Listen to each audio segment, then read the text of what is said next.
교회가 코로나19 때문에 공동 예배가 멈춘 지가 벌써 1년 반이 되어 갑니다.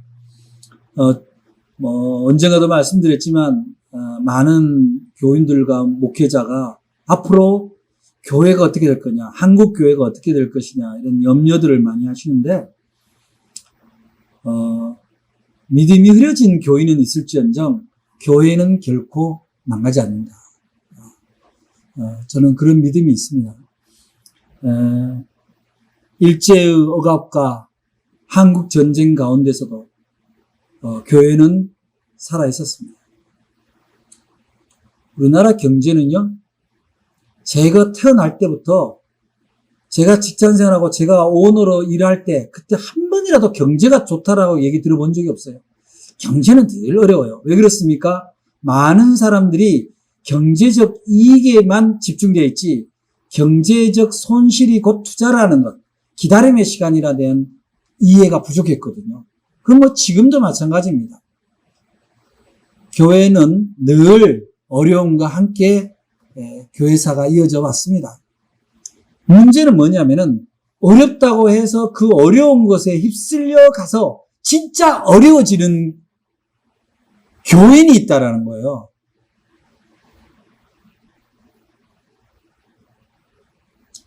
그래서 예배가 멈춰진 것이, 공동 예배가 멈춰진 것이 우리의 신앙이 멈춰진 건 아니잖아요.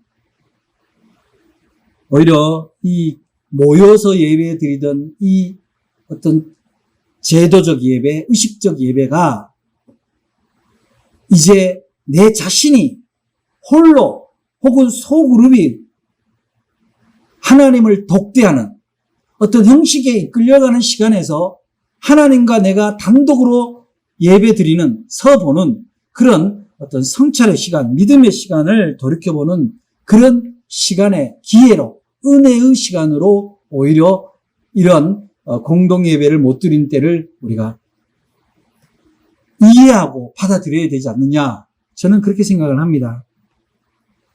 우리가 주님이 공생애를 시작할 때 첫 번째 했던 말씀이 회개하라, 천국이 가깝다, 그렇게 말씀을 하셨어요. 일성이 회개하라, 천국이 가깝다는 거예요. 그러면 일단은 우리가 천국 그러면 하나님 나라, 하늘나라인데, 하나님 나라인데 자꾸 사람들이 하나님 나라를 이분법적으로 생각을 하잖아요. 죽어서 가는 나라, 영원히 가는 나라, 이렇게 생각하는데 그거는 잘못된 생각이에요. 소위 기독교 초기의 영지주의라 그래서 영과 육을 구별하는 인식이 그대로 기독교 안에 교인들의 그 원시 종교적 의식이 들어있기 때문에 그래요. 그런데 예수 그리스도가 오심으로 말미암아 우리는 영과 육이 분리된 게 아니라 말씀이 육신이 되어 이렇게 되어 있잖아요. 그러니까 말씀이 삶이 되어, 말씀이 일상이 되어, 즉 로고스, 진리이신 예수님, 그분의 말씀이 곧 우리의 삶이 된다. 그랬을 때 우리는 뭐예요? 영과 육이 분리되는 게 아니라 영이 살아있는 육신, 영이 살아있는 삶이 되는 거예요. 그래서 이 땅도 곧 이 땅의 이 피조 세계가, 자연 세계가 지옥의 세계는 아니잖아요. 곧 하나님의 세계인 거예요. 여기도 하늘 나라라는 거죠. 그러면 하나님 나라를 사는 것이 성도인데, 하나님의 자녀고 하나님의 백성인데, 지금 우리가 예배가, 공동 예배가 통제된 사회에 있다고 우리는 하나님 나라를 살지 않는 백성이냐고요. 그렇지는 않지 않습니까? 오히려 이럴 때일수록 종교적 형식, 종교적 모양, 종교적 분위기, 종교적 엄숙함이 나를 지배하고 있지 않지만, 그럼에도 불구하고 나는 하나님 나라의 백성이고 하나님을 예배하는 자고 하나님과 동행하는 자라는 그런 확신이 있는 사람이 어떤 사람이에요? 그런 삶을 사는 사람이 하늘나라, 하늘의 길을 가는 사람이다. 그 사람이 바로 하나님의 자녀인 거예요. 근데 많은 사람들이 지배를 받아요. 어디에 지배를 받습니까? 대부분의 지배를 보이는 것에 지배를 받아요. 자기 눈에 보이는 것, 가시적인 것, 형식적인 것에 지배를 받습니다. 형식적인 것에 지배를 받다 보니까 예배 형식을 따라가서 집례자의 예배를 따라가서 내가 예배를 드리고 아멘하고 은혜를 받았다라고 생각했던 그 예배의 자세, 그 자세가 누군가가 이끌어주지 않으면, 누군가가 보이는 존재가 이끌어주지 않으면, 목사님이, 전도사님이 혹은 장로님이 신앙을 이끌어주지 않으면 곧 내 신앙은 멈춰있는 듯한 그런 제한된 보이는 것에 갇힌 그런 신앙인은 하늘나라를 사는 것이 아니죠. 하늘나라의 특징은 뭐예요?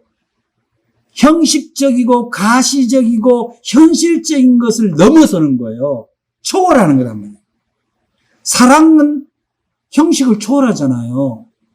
우리가 보이는 것을 초월하니까 보이지 않는 곳에 우리의 선교 헌금을 보낼 수가 있는 거예요.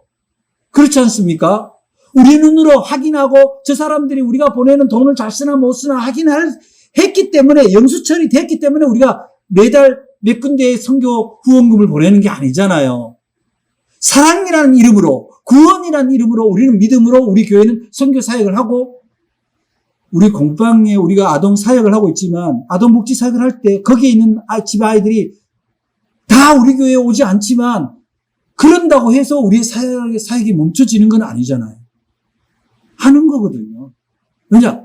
사랑은 그런 형식이나 내 앞에 뭔가 반대급부로 돌아오기 때문에 사랑을 하는 게 아니거든요.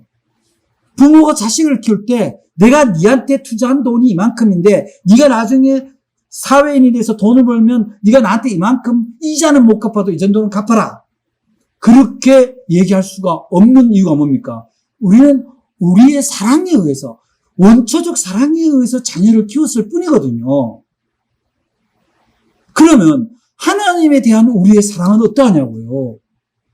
하나님에 대한 우리의 사랑이 보이는 것에 지배당해서 그냥 집에 있으면 11시에 예배를 드려야 되는데 TV는 나의 목자시니 그리고 리모컨을 돌리고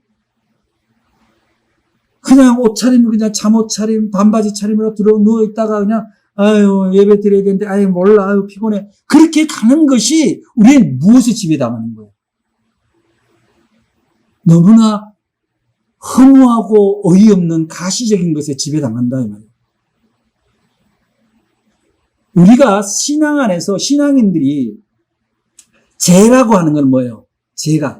죄는 물론 세상에 나가서 현실법, 실정법을 위반하는 것이 죄이죠. 그거는 세상에서 또 죄이지만 하나님 앞에서 죄가 되지만 진짜 죄는 뭐예요? 하나님을 지 눈에 안 보인다고 하나님을 없이 여긴단 말이에요. 없이 여기는 것이 없인 여기는 거예요, 말하자면. 우리는 오랫동안에 주일을 구별해서 예배를 드리는 것은 우리의 오랜 신앙에 1, 2년, 1, 20년, 1, 200년에 생긴 게 아니에요. 수천 년을 이어온 역사입니다. 그건 우리 신앙에 있어서 일종의 사람은 8시간 일하고 8시간 쉬고 8시간 잠자는 생체 리듬과 동일한 거예요. 그런 믿음의 생체 리듬이 어느 시점에 보이지 않는다고 그거를 깨버렸다면 결국 뭐예요? 우리의 신앙의 면역성이 깨지는 거예요. 그래서 회개하라 천국이 가깝다라는 말은 회개하라는 말 자체는 뭐래요? 돌이키란 말이에요. 방향 전환이에요. 메타노니아, 방향 전환, 돌아오라. 네가 지금 네 생각대로, 네가 보이는 대로, 네 판단대로 가는 길에서 돌이켜라. 이게 회개입니다. 근데 회개를 돌이켜라 하고 이 말을 알아들을 수 있는 거. 주님이 일성으로 얘기하신 회개하라, 천국이 가깝다. 네가 가던 인생길을 돌이켜라. 돌아와라. 그 말씀을 이해할 수 있는 사람은 어떤 사람이 가능하냐면 예수가 누구인가를 아는 사람, 예수가 나의 구원자인 걸 아는 사람만이, 그를 깨달은 사람만이 그 말씀을 이해할 수 있는 거예요. 근데 믿음의 그리스도인들은 그걸 아는 사람이잖아요. 아는 사람임에도 불구하고 어떤 일이 벌어져요? 망각합니다. 왜? 보이는 것에 이끌려서 하니까. 지난주에 제가 예배를 회복하는 그런 말씀을 정말 피를 토하는 심정으로 말씀을 전했습니다.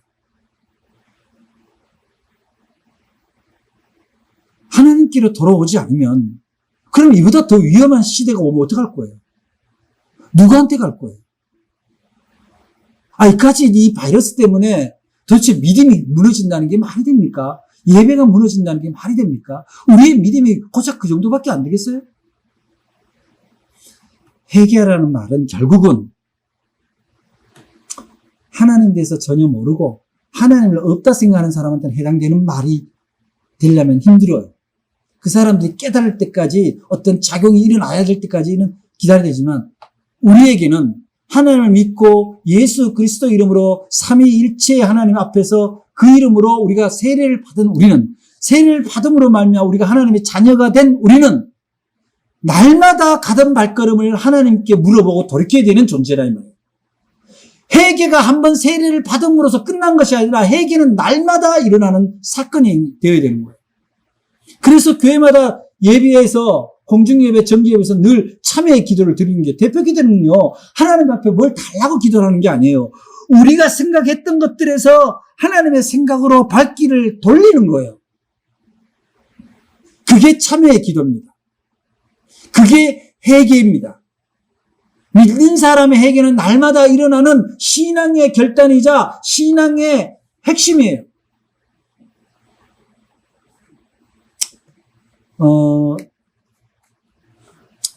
옛날에 하도 저하고 비슷한 어떤 권사님의 그 간증이라 저도 뭐 어느 목사님한테 들은 얘기인데 이런 간증이 있었어요. 70년대, 80년대까지 우리나라가 이렇게 뭐가 유명하냐면 가발 수출이 유명했어요. 왜 가발 수출이 유명하냐면 다른 거를 생산하는 능력이 없었기 때문에 60년대에서 70년대까지는 사람들이 경제가 어려우니까 머리를 잘라다가 생머리를 꿰매서 가발을 만들었거든요. 그거를 해외에 수출을 했는데 그 가발 공장을 한 그 당시 이제 집사님이겠죠. 그래서 친구에 이끌려서 이제 교회를 다니기 시작했어요.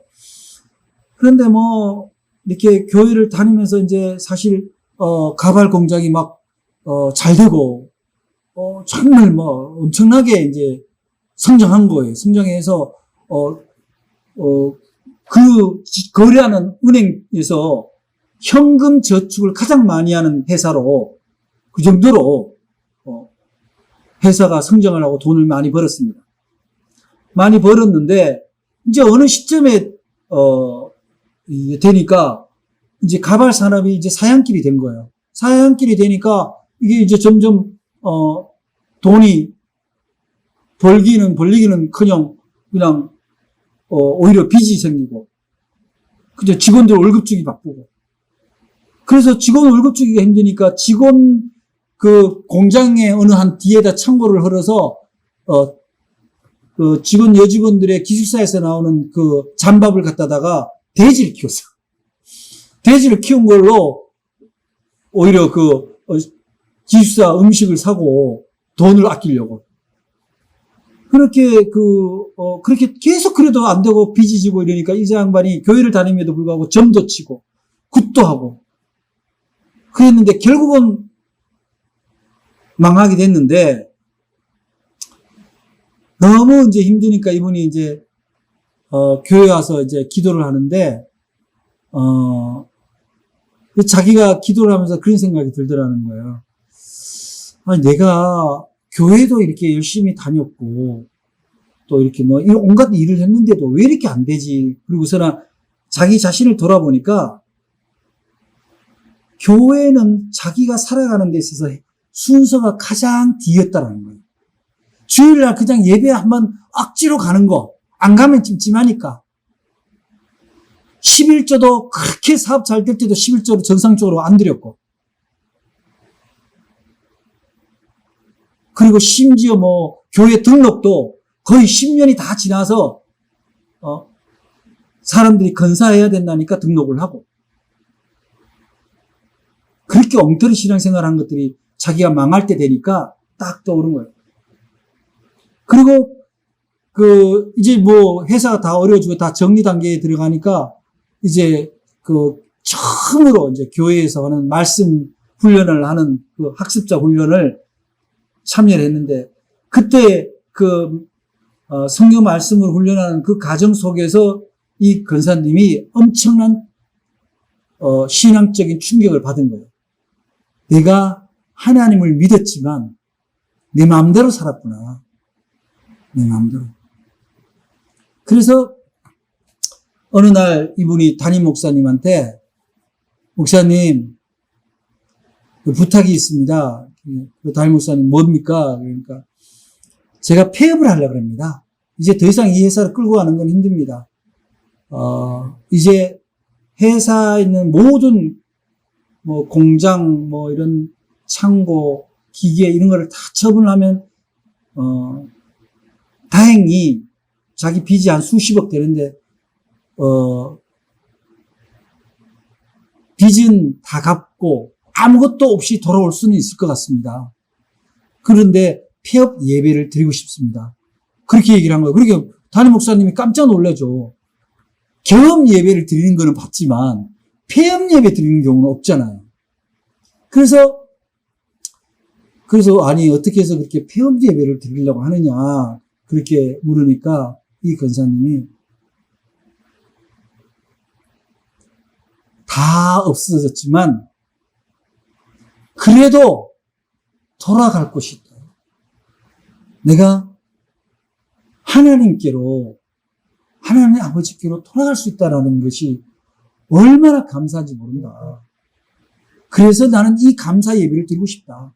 내가 이 공장 때문에 오히려 신앙이 흐려졌다면 이 공장이 없어지는 게 나한테는 은혜다. 그 공장이 뭐겠어요? 부자 되면 뭐겠어요? 원점으로 돌아가는 거예요.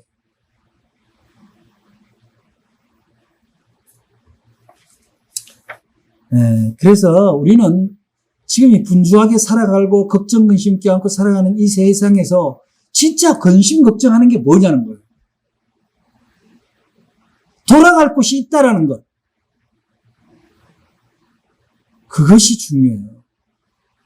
돌아가야 되겠다라고, 하나님에게로 돌아가야 되겠다고, 하나님 믿음 안에서, 하나님 품 안에서 살아야 되겠다라고 생각하는 그 회개의 시간, 회개의 순간이 있다면 그처럼 은혜가 어디냐고요. 지금 오늘 우리가 함께 읽은 이 누가복음 15장 말씀은 우리가 너무나 유명한 말씀이잖아요. 돌아온 탕자 얘기인데 대개 돌아온 탕자 얘기를 어디다 써요? 대개 교회 처음 나오는 사람, 막 전도에서 막 온 사람들, 그 사람을 환영해서 뭐 이렇게 설교할 때 돌아온 탕자라고 이렇게 비유합니다만은 여러분, 돌아온 탕자는 누가 돌아온 탕자입니까? 원래 믿음이 있었던 사람이 믿음이 흐려졌다가 돌아올 때 탕자라는 거예요. 원래 아들이었잖아요. 원래 아들이었잖아요. 원래 믿음의 자녀인 사람들이 믿음이 흐려졌다가 돌아올 때 이 말씀이 소중한 거예요. 그래서 저는 오늘 이 돌아온 탕자의 예수님의 비유를 들여다보면은 여기에 이렇게 표현을 하고 있어요. 그 아들이 내가 아버지와 하늘께 죄를 지었으니 이렇게 나옵니다. 그러면 이 아들은 어떤 거예요? 아버지도 알고 하늘도 아는 아들이라는 거예요. 아버지도 알고 하늘도 아는 누군가가 아버지와 하늘로부터 멀어졌다는 걸 깨달았다는 거예요. 이 사람이 구원받은 사람이라는 거예요. 여러분, 만약에 여러분들이 이 코로나19 사태 가운데에서 예배와 멀어지고 하나님과 멀어지고 말씀과 멀어지고 기도와 멀어졌다면 이 탕자와 다를 게 뭐가 있냐는 거죠. 그래서 이렇게 보면 우리가 구원의 삶을 산다. 우리가 예수 그리스도를 구주로 믿고 주님과 동행하고 산다는 것은 구원의 삶을 산다는 거거든요. 구원의 삶을 산다는 것은 잘 새겨 들으세요. 구원의 삶을 산다는 것은 더 이상 죄를 안 짓는 정말 무결점, 정말 무음한 존재로 가는 게 아니에요. 우리는 육신을 입기 때문에 우리 자신이 어떻게 무음해질 수 있겠어요? 우리가 어떻게 예수가 될 수 있겠어요? 예수님을 따르는 존재는 될 수 있지만 우리 자체가 스스로 완벽해질 수는 없는 거예요. 왜냐? 아담 할아버지가 우리의 유전자 중에서 일부를 비틀어버렸거든.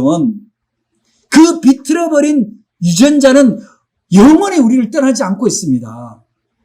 우리가 완전한 구원을 받을 때까지는, 구원의 완성을 이룰 때까지는.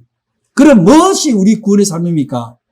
우리가 무언가 잘못됐다라는 걸 깨닫고 그 잘못됐다라는 것에서 포기하는 존재냐, 내 죄를, 나의 잘못된 신앙, 삶의 양식을 깨달아서 하나님께로 내가 돌이키느냐, 내 발길을 돌이키느냐, 이것이 있느냐 없느냐의 차이예요.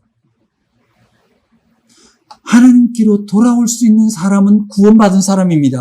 하나님의 자녀의 신분이 유지되는 사람이에요. 잘못했다고 하나님은 심판하지 않습니다. 오늘 우리가 함께 말씀을 교독을 한 거나 제가 서두에 성시 교독을 한 내용에도 나오는 내용이 뭐예요? 하나님은 쉽게 경책하는 분이 아니다 말이에요. 노를 쉽게 내는 분이 아닌 거예요. 왜냐? 구원이 목적이니까. 그래서 우리가 회개한다 그럴 때 메타노니아, 방향 전환입니다. 컨버전, 삶의 방향이 완전히 바뀌는 거예요. 그동안에는 어중뛰게 하나님도 믿다가 세상도 믿다가 사람 얘기도 듣다가 하나님 말씀도 듣다가 이리저리 막 섞어서 변이 된 돌연변이의 삶을 살던, 이상한 삶을 살던, 예수쟁이도 아니고 세상쟁이도 아닌 그 어중뛴 인생을 살던 내가 완전히 하나님께로 돌아오는 상태가 바로 메타노니아다. 이게 돌아온다라는 건 뭐예요? 원래 거기 있었던 사람이에요. 죄를 자기가 하나님이 낳은 존재라는 걸 못 깨닫는 사람은 회개가 불가능하죠. 양심의 하인을 맞은 사람, 사이코패스, 뭐 이런 것들 아닙니까? 그래서 어떤 단계냐면은 우선은 이 탕자를 보면은 오늘 말씀해 보니까 탕자가 이렇게 18절부터 19절에 이렇게 나와요. 자기의 그 처참한 상황. 내가 일어나 아버지께 가서 이르기를 아버지 내가 하늘과 아버지께 죄를 지었사오니 지금부터는 아버지의 아들의 일컬음을 감당하지 못하겠나이다. 나를 품꾼 후에 하나로 보소서. 이게 뭐예요? 일단은 자기가 죄인이란 사실을 깨달은 거예요. 죄인이 아까 뭐라 그랬어요? 죄인은 하나님이 없다라고 생각하고 하나님 없이 사는 그 삶이 죄인인 상태예요. 부모가 있는데 부모가 없는 것처럼 생각하고 사는 것과 그보다 수천 배, 수만 배 더한 죄다 이 말이에요. 쉽게 말하면. 근데 그거를 깨달은 상태가 돼야 뭐요? 돌이키는 게 가능한 거예요. 내가 하나님과 내 아버지께 죄를 지었구나. 그거를 깨달아. 내가 죄인이었구나. 하나님을 모르는 채 했구나. 하나님을 함부로 했구나. 그거를 깨달은 상태가 되어야 해결을 가는 첫 번째 문이 열려요. 아까 얘기한 가발 공장의 그 근사님, 여자 근사님 간증을 전했습니다. 저도 똑같아요. 저도 집사 시절에 사업을 했고 수억의 빚을 졌고 맨날 돈 달라고 하나님한테 기도를 하다가 어느 날 새벽에 기도를 하는데 내 자신이 너무 염치가 없는 거예요. 내가 사고치고 내가 지혜가 없고 내가 믿음이 온전하지 못해서 사업이 망했는데 왜 돈을 하나님한테 달라는 거예요? 그런데 기도를 하면요 욕밖에 안 나와요. 자신한테. 이 강대상 밑에서 떼굴떼굴 구르면서 내가 하나님한테 돈 달라는 기도가 나오는 것이 아니라 내가 신앙이 있다면서 얼마나 엉터리로 살아왔는가. 그러니까 그 내 죄성 때문에 눈물 콧물이 쏟아져 나오는 거예요. 그게 바로 두 번째 단계입니다. 두렵고 슬퍼지는 거예요. 내가 하나님을 전적으로 의지하지 않고 형식적인 예배를 드렸던 그 삶에 대해서 내 자신이 두려워지기 시작하는 거예요. 내가 정말 다시 구원을 받을 수 있을까? 내가 하나님이 허락하는 이 자유의 삶을, 평강의 삶을 얻을 수 있을까? 다시 옛날로 돌아갈 수 있을까? 그 두려움이 생기는 상태가 우리가 말하는 정적인 상태인데, 그러면 나는 나지만 가족은 어떻게 하겠냐고요, 가족은. 가족이 있는데 두렵지 않을 수가 없어요. 내 자신이 슬퍼요. 수억의 빚을 지고 바깥에를 다니면 발걸음이 땅에 닿는 게 아니라 둥둥 떠다닙니다. 잠을 자면 온전한 잠이 되겠어요?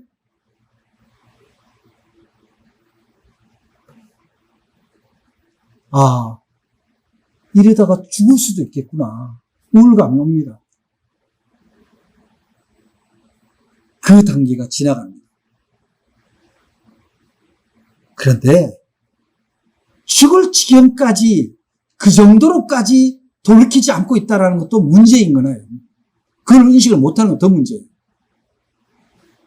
그 다음에 어떻게 됩니까? 마음에 하나님에 대한 믿음이 생기는 거예요. 그래, 독생자 아들을 예수 그리스도를 죽이기까지 사랑해서 나를 사랑해서 죽기까지 하시는 하나님이 나를 버리겠는가? 나를 그냥 내버려 두겠는가? 그때도 나는 이 탕자의 비유에서 눈물을 쏟았었어요. 그러면 내가 돌아가야겠구나. 돌아가야겠구나. 내가 내 아버지께 돌아가야겠구나. 그래서 제가 믿음이 생겼어요.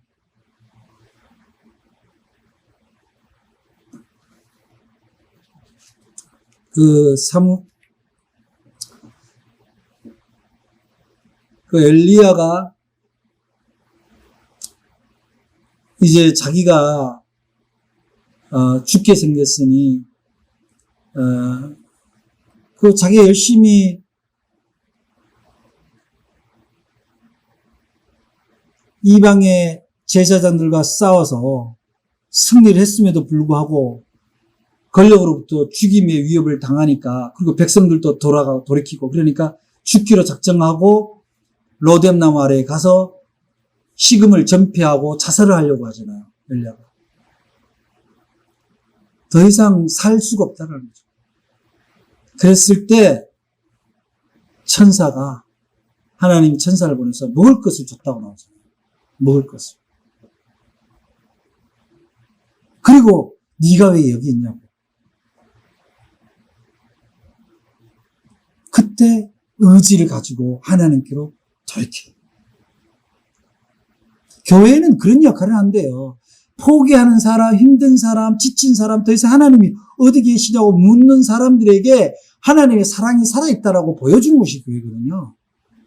근데 예수 믿는 사람들이 오히려 이런 어려운 때 예배를 피하고 믿음과 멀어진다면은 그 예수 안 믿는 사람들은 뭘 바라보고 살겠어요? 그런데 많은 사람들이 뭘 걱정하냐면은, 아이고, 그 예수 믿는 사람들이 또 옛날에 예수 안 믿을 때와 똑같은 죄를 짓고 그래도 구원받나? 그런 걱정들 하죠. 예수 믿었는데도 옛날처럼 성질내고 남을 속이고 남한테 시기 질투하고 그 시기에 쓴뿌리가 있고 그렇게 살아가는데, 여러분 어떠세요? 우리 자신한테 솔직하게 질문해 봅시다. 정말 나는 그런 게 하나도 없나? 있습니다. 있어요.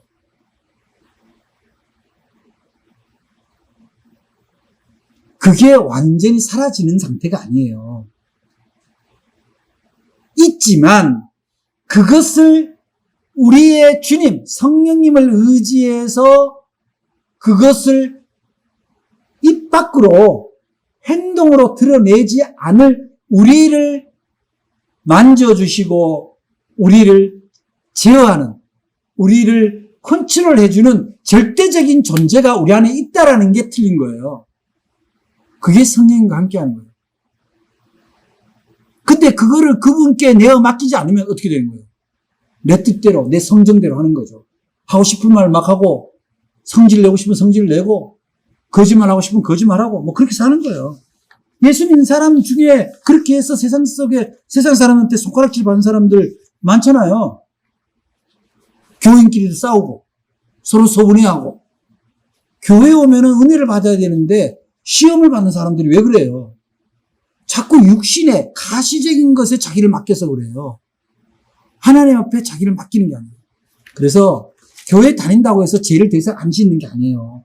교회를 다녀도 죄가 들어옵니다. 사탄은 하나님 믿는 사람한테 제일 많이 공격하죠. 그래서 나중에 사탄은 뭐 어떻게 해요?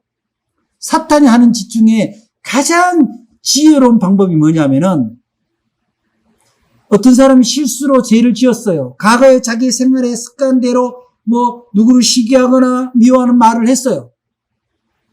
그러면은 어느 날 누가 물어요. 당신은 정말 예수 믿고 새 사람이 되었습니까? 물으면 이 사람 안에 양심 안에다 어떤 음성을 집어넣냐면 네가 무슨 예수 믿고 새 사람이 되어. 너 그대로잖아.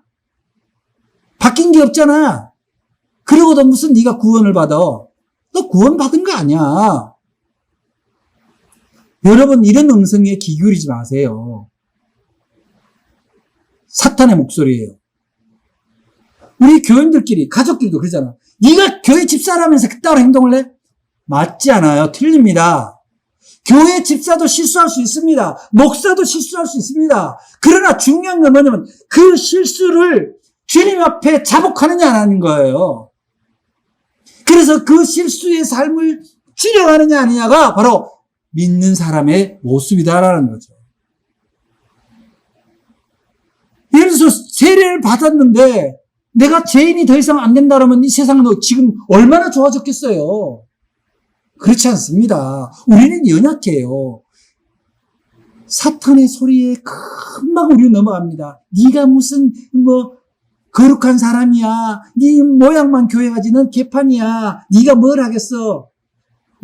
뭘 하다 잘못됐어요. 어려움을 당했어요. 너는 안 돼. 너는 망할 거야. 포기해 임마.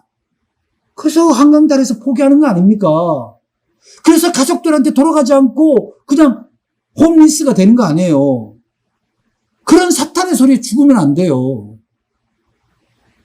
내가 내 마음에 거리낌이 있는 죄책감이 있을 수 있습니다. 죄책감이 있었다고 해서 우리가 다 죄인으로 살 수는 없어요. 우리의 인생이 끝난 게 아니라는 겁니다. 여러분들이 예배와 멀어졌다고 해서 오늘 이 시간부로 하나님께 예배를 돌이키는 것이 중요한 거지. 아이고 이왕에 틀렸는데 나도 모르겠다. 그게 아니라는 거예요. 그래서는 안 된다는 겁니다. 여러분 생각해 보세요. 성경에 보면은 다 용서의 말씀이에요. 용서의 말씀.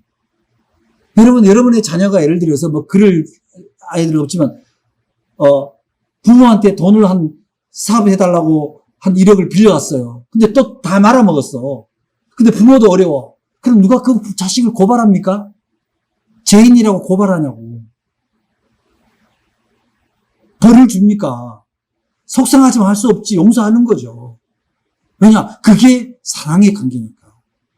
하나님은 우리를 사랑하신 거예요. 사랑해서 예수 그리스도를 보내주신 거예요. 우리가 실수할 수 있습니다. 우리가 하나님과 잠시 멀어질 수 있습니다. 그러나 멀어진 것이 완전히 습관이 되면 안 되는 거죠. 그래서 하나님은 우리에게 결국은 어떤 거를 주십니까? 요한복음, 요한 1장 19절에 보면 이렇게 말씀하고 있어요. 만일 우리가 우리 죄를 자백하면 그는 미쁘시고 의로우사 우리 죄를 사하시며 우리를 모든 불의에서 깨끗하게 하실 것이요. 성경은요, 너희들이 이제부터는 죄를 짓지 않는 존재라고 전제가 되어야 되겠죠. 그렇지만 너희들이 죄를 지었기 때문에 더 이상 용서하지 않겠다는 게 아닙니다. 우리가 하나님과 잠시 멀어지고 예배와 잠시 멀어졌다고 해서 하나님이 우리를 버리시는 게 아니다는 얘기예요. 돌아오라는 겁니다. 중요한 건 돌아오라는 거예요. 믿음으로 돌아오고 예배의 자리로 돌아오라는 걸 우리 주님은 우리에게 말씀하고 계시는 거예요. 여러분의 생각이나 여러분의 판단에 의지하지 마시기 바랍니다. 여러분의 감정에 기대지 마시기 바랍니다. 오직 하나님의 말씀을 붙드는 게 중요해요. 이러한 코로나 사태 가운데서도 우리가 잠시 예배에 소홀했다 할지라도 말씀과 멀어졌고 기도를 잃어버렸다고 해서 우리는 그 죄책감에서 모든 걸 포기할 수는 없다라는 거예요. 그럴 때일수록 말씀을 붙들어야 됩니다. 시편 119편 89절로 90절에 보면은 여호와여 주의 말씀은 영원히 하늘에 굳게 섰사오니 주의 성실함은 대대에 일어나이다. 우리가 하나님의 말씀을 붙들면 그러면은 하나님은 우리를 용서하시고 우리를 하나님의 자리로 초청하신다. 그런 얘기입니다. 중요한 것은 돌이킬 수 있는 깨달음을 가지라는 얘기예요. 지금은 교회와 멀어졌다고 해서 하나님과 멀어져야 되는 시간은 아니에요. 그럴 때일수록 우리의 발길을 하나님께로 돌이켜야 된다. 우리의 생각을 하나님께로 돌이켜야 된다. 그래야 우리는 자유를 얻을 수가 있어요. 진짜 평안을 얻을 수 있다는 거예요. 사랑하는 여러분, 더 이상 코로나 블루, 우울감에 빠지지 마시기 바랍니다. 우리는 주님이 계시잖아요. 지금도 우리를 사랑하시는 주님이 계시잖아요. 주님과 함께 이 코로나 능히 승리할 수 있습니다. 예배, 공동예배, 교회 프로그램이 뜸하다고 해서 우리의 신앙이 흔들린다면 우리가 세상 사람들과 다를 게 뭐가 있겠어요? 사랑하는 여러분, 우리는 이제 신앙의 굳건함을 시험받고 있는 시간이에요. 테스트 받고 있습니다. 여러분의 믿음이 이 코로나를 거뜬히 넘어서는 굳건한 신앙이 되기를 주의 이름으로 축복합니다. 끝으로 제가 주님께로 돌아오며 간증하며 썼던 시 한번 마지막으로 여러분께 소개하고 마치겠습니다. 기소. 돌아갈 곳이 있다는 것이 얼마나 감사한가. 저녁 노을을 따라 긴 행렬을 이룬 새들을 보라. 어김없이 제자리로 돌아가는 저 미물에도 하나님이 주신 기소의 섭리가 있음이 얼마나 아름다운지. 뛰어도 제자리 그대로인 줄 모르고 분주했던 시간들. 수천 길 절벽으로 몰린 나의 기도를 들으시고 얘야 이제는 그만 돌아오렴. 따뜻한 그분의 음성. 알고도 피해 다닌 그 기소의 길에 아버지 손짓을 따라 돌아갈 곳이 있다는 것이 얼마나 감사한가. 이제 내게 놓여진 여정은 그저 그의 품으로 돌아갈 길뿐. 과거의 시간이 나를 옥죄어 오더라도 돌아가서 내 응석을 들어주실 그분이 계심이 얼마나 감사한 일인가. 얼마나 기쁜 일인가. 사랑의 주님, 참으로 감사합니다. 여러 가지 어려운 때이지만 우리는 주님이 계셔서 주님을 예배할 수 있어서 주님께 돌아올 수 있어서 우리는 두렵지 않습니다. 우리는 능히 주님과 함께 이 어려운 시대를 이겨나갈 수 있으며 많은 사람들이 교회의 위기를 얘기하지만 모임은 뜸해도 우리의 믿음은 무너질 수 없음을 주님 앞에 고백합니다. 우리 가운데 연약함, 우리 가운데 세상을 의지하는 죄가 있다 할지라도 우리가 그 죄를 자복하고 하나님께로 돌아오기만 하면 하나님은 우리를 용서하시고 품으시며 잔치를 베푸시는 그 사랑의 하나님이신 걸 믿습니다. 주님, 주님의 잔치에 돌아갈 수 있도록 우리 사랑하는 모든 건속들의 발길을 돌이켜 주시옵소서. 사랑하는 가족들의 발길을 돌이켜 주시옵소서. 이 나라, 이 민족의 한국 교회의 발길을 주님 앞으로 돌이켜 주시옵소서. 세계의 각성이 온 교회와 온 성도 가운데 일어나는 역사의 2021년이 되도록 주님 함께하여 주시옵소서. 예수 그리스도 이름으로 기도드립니다. 아멘.